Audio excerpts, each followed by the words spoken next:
বলেন না যে টেলিভিশনের সাংবাদিকের সামনে এসে প্রবাসীকে তুচ্ছ করে কথা বলেন। আমি জানি ওর আবেগ বেশি। আচ্ছা, ওর আবেগ হবে না তো কার আবেগ হবে বলেন তো? 17 বছর বয়সে বিদেশ চলে গেছে ছেলেটা। 17 বছর বয়সে 3টা বোনের বিয়ের দায়িত্ব ছিল ওর।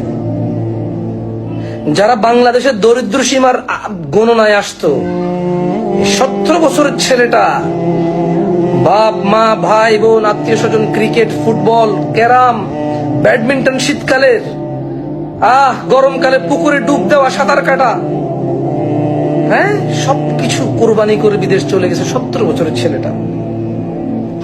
গিয়ে 3টা বোনকে বিয়ে দিছে। যৌতুকের প্রথা ছিল, বোন জামাদেরকে বিদেশ নিছে। এই 3জন মানুষ বাংলাদেশের দরিদ্র সীমা থেকে মুক্তি পেয়েছে। এই 3টা মেয়ের উসিলায় 3টা স্বামী দরিদ্র সীমা থেকে মুক্তি পেয়েছে। ওই 3টা স্বামীকে বিদেশ নিয়ে যাওয়ার পরে, আমি জানি অন্যায়, যৌতুক দেওয়া অন্যায়, যৌতুক নেওয়া অন্যায়, হারাম ইসলামে, বাট প্রথা ছিল। ও বলেছে আমার বোনকে বিয়ে করলে বিদেশ নেব, বলেছে ও। ওই 3টা বোনের হাজবেন্ড বিদেশ যাওয়ার পর 3টা পরিবার স্বাবলম্বী হয়েছে। এ হলো সে প্রবাসী। ও আবেগী হবে না কে হবে? ওর জ্ঞান কতটুকু? ও আপনার সাথে আপনার মতো হ্যালো কেমন আছেন, আপনি বাংলা বলতে পারেন, একটু পারেন, আমি পারি না, ও তো এভাবে বলতে পারবে না। আম লাইক এরকম বলতে পারবে না তো।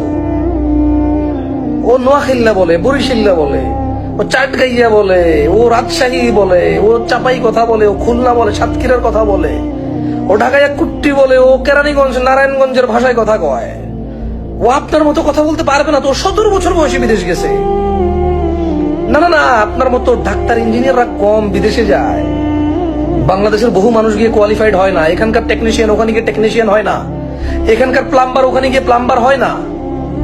ইনফ্যাক্ট অনেক ক্ষেত্রে এখানকার ডাক্তাররা ওখানে গিয়ে ফার্মাসিস্ট হয় শুরুর দিকে, যারা আমাদের দেশে ডাক্তারি করে। আমি সবার কথা বলছি না, কেউ বিদেশ ভিন্ন জিনিস তো, বাংলাদেশের মতো না তো।